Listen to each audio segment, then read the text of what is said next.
السلام عليكم.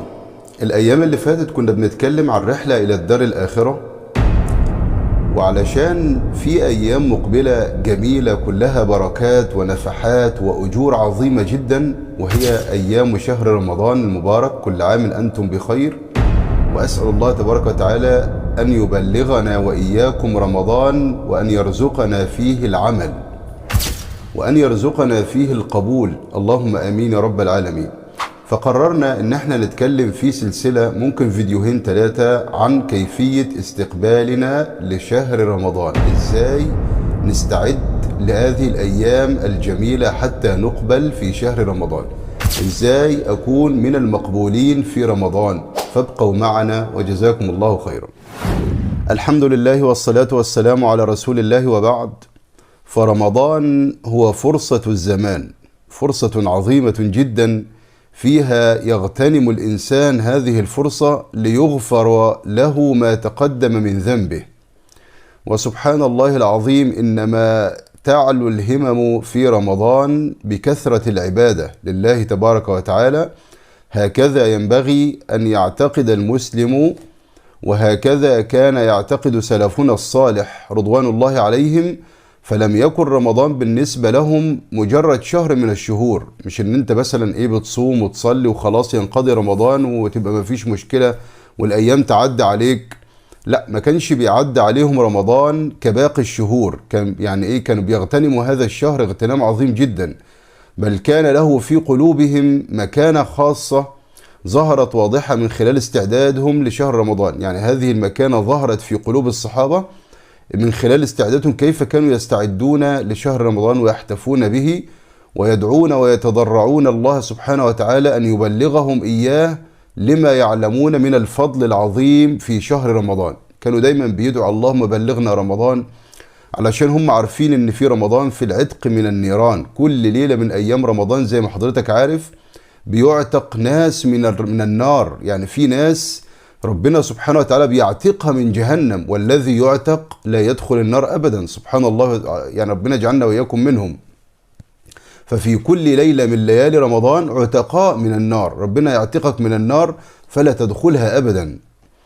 واسمع إلى ابن الفضل رحمه الله وهو يقول: كانوا، يقصد الصحابة يعني، كانوا بيستعدوا، كانوا بيدعون الله عز وجل 6 أشهر أن يبلغهم رمضان. يفضلوا 6 شهور يدعوا ربنا سبحانه وتعالى أن هو يبلغهم رمضان، ثم يدعونه 6 أشهر أن يتقبله منهم. بعد ما يخلص رمضان يقعدوا 6 شهور تاني اللهم تقبل منا رمضان. وقال يحيى بن أبي كثير: كان من دعائهم، يقصد الصحابة أيضا: اللهم سلمني إلى رمضان، اللهم سلم لي رمضان وتسلمه مني متقبلا. يعني وصلني رمضان يا رب، لا تقبضني قبل رمضان، تمام؟ وصلني رمضان يا رب وتقبل مني رمضان، سبحان الله العظيم، وتسلمه مني متقبلا. والدعاء ببلوغ رمضان والاستعداد له سنة عن النبي صلى الله عليه وسلم. فقد وصفت لنا أمنا عائشة رضي الله عنها حال نبينا صلى الله عليه وسلم في استعداده لرمضان، فقالت: ولم أره صائما من شهر قط أكثر من صيامه من شعبان، كان يصوم شعبان كله، كان يصوم شعبان إلا قليلا، رواه مسلم. فهذا عن استعدادهم لرمضان. احنا بنستعد بقى لرمضان بايه؟ دي المشكله بتاعتنا يا جماعه، اللي احنا بنحاول ان احنا نعالجها، مش عارفين. دايما تلاقي الناس منهمكه ومشغوله جدا بالاكل والشرب، وازاي نخزن اكل رمضان، وازاي احنا يبقى عندنا لحمه ويبقى عندنا خضار ويبقى عندنا فاكهه رمضان ويبقى عندنا تمر ويبقى عندنا. مش هو ده الاستعداد يا جماعه لرمضان. الاستعداد لرمضان كان عند الصحابه بالدعاء الشديد ان ربنا يبلغهم رمضان، وان هم يهيئوا نفسهم للعبادة، وان هم يستعدوا لكتاب الله تبارك وتعالى وللقرآن وصلاة القيام والذكر والاستغفار والصيام الحق. هذا هو استعداد السلف الصالح لرمضان. لكن للأسف الشديد استعدادنا يختلف تماما عن استعداد الصحابة رضي الله عنهم. نحن نستعد لرمضان ببعض الحفلات، نستعد ببعض الأمور التي تغضب الله سبحانه وتعالى، ببعض المسلسلات، ببعض الاستعداد لأفلام معينة أو مسلسلات معينة. هذا هو الفرق حبيبي في الله بينك وبين الصحابة رضي الله عنهم. الصحابة ما كانوش كده خالص. الصحابة كانوا يهتمون اهتماما شديدا بشهر رمضان. أما نحن للأسف الشديد الإنسان مننا يكون صائم ومتضجر وزعلان وغضبان ومتضايق وصدره ضيق إن هو صايم ومش قادر يتحمل حد ولا قادر يسمع حد. لم يكن السلف كذلك، بل كانوا يستعدون ويتعبون جدا في رمضان في العبادة وكثرة العبادة حتى يقبلهم الله تبارك وتعالى. وفي الحقيقة جمعت لك حبيبي في الله بعض النقاط، هي مش كلها ولكن يتحصل للذهن يعني إيه القصير والنظر القليل في هذه النقاط، ان انت حضرتك كيف تستعد او ازاي تستعد لرمضان. اول شيء تستعد به في رمضان لرمضان ان انت تخلص النية لله تبارك وتعالى. اول شيء تعمله في استعدادك لرمضان ان تكون مخلص النية، قلبك يكون سليم من التأهب لرمضان وحسن الاستعداد له. ان انت تعقد العزم ايضا على تعميره بالطاعات وزيادة الحسنات وهجر السيئات، وعلى بذل المجهود واستفراغ كل وسعك في استغلال كل لحظة في رمضان، ان انت تستغل كل لحظة في رضا الله تبارك وتعالى. يكون يومك كله في رمضان طاعات حسنات كثيرة جدا، وتبتعد عن السيئات. ليه بقى؟ علشان تقدر تغطي كل ذنوبك السنة كلها، وان ربنا سبحانه وتعالى يمسح لك هذه الذنوب. وهذا العزم في الحقيقة ضروري جدا، لأن العبد لا يدري متى توافيه منيته ولا متى يأتيه أجله. حضرتك بتجتهد في العبادة ولكن مش عارف هتموت إمتى. يعني ممكن في ناس معانا دلوقتي قبل رمضان بيوم يتوفاهم الله سبحانه وتعالى، وفي ناس معانا دلوقتي بتستعد لرمضان وما يحصلوش رمضان، يموتوا قبل رمضان، وفي ناس تموت أول أيام رمضان، وهكذا. فكل إنسان يعني يعطيه الله عز وجل من الفرص بخلاف الآخر.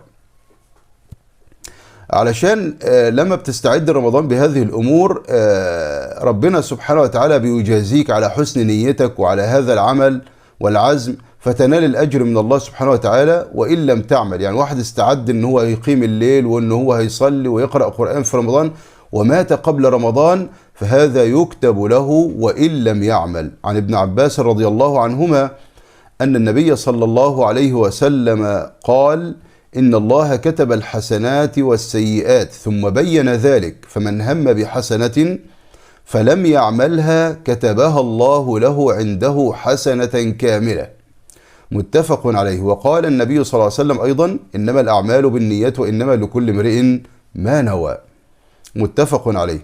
ونحن جميعا نعرف أناسا كانوا معنا في رمضان الفائت وليسوا معنا في عامنا هذا. سبحان الله، كان بيصلي جنبك واحد وكان بيصوم معاك وكان بيذكر ربنا معاك وكان معاك في العمل، صديقك في العمل وزميلك، والعام الحالي لن تجده معك، يعني مش هتشوفه معاك لا في صلاة ولا في صيام ولا في عمل. سبحان الله العظيم. أما أنت فقد أمهلك الله سبحانه وتعالى وادالك فرصة تانية ان انت تعبد ربنا سبحانه وتعالى فيها، وان انت ترجع لربنا سبحانه وتعالى وتحسن من وضعك ومن حسناتك لتستقبل هذا الشهر فيغفر الله عز وجل لك ذنوبك. سبحان الله العظيم. كم كنت تعرف ممن صام في سلف من بين أهل وجيران وخلان، أفناهم الموت واستبقاك بعدهم حيا، فما أقرب القاصي من الداني. ربنا ادالك فرصة ان انت ترجع فيها، فما تضيعش الفرصة على نفسك. سبحان الله. كم من مستقبل يوما لا يستكمله ومؤمل غدا لا يدركه. إنكم لو أبصرتم الأجل ومسيره لأبغضتم الأمل وغروره. خطب عمر بن عبد العزيز رضي الله عنه الناس فقال: إنكم لم تخلقوا عبثا. ربنا سبحانه وتعالى ما خلقكش كده وخلاص عشان تاكل وتشرب وتنام. لم تخلقوا عبثا ولن تتركوا سدى، وإن لكم معادا ينزل الله فيه للفصل بين عباده، فخاب وخسر من خرج من رحمة الله التي وسعت كل شيء. وحرم جنة عرضها السماوات والأرض، ألا ترون أنكم في أصلاب الهالكين وسيرثها بعدكم الباقون حتى ترد إلى خير الوارثين.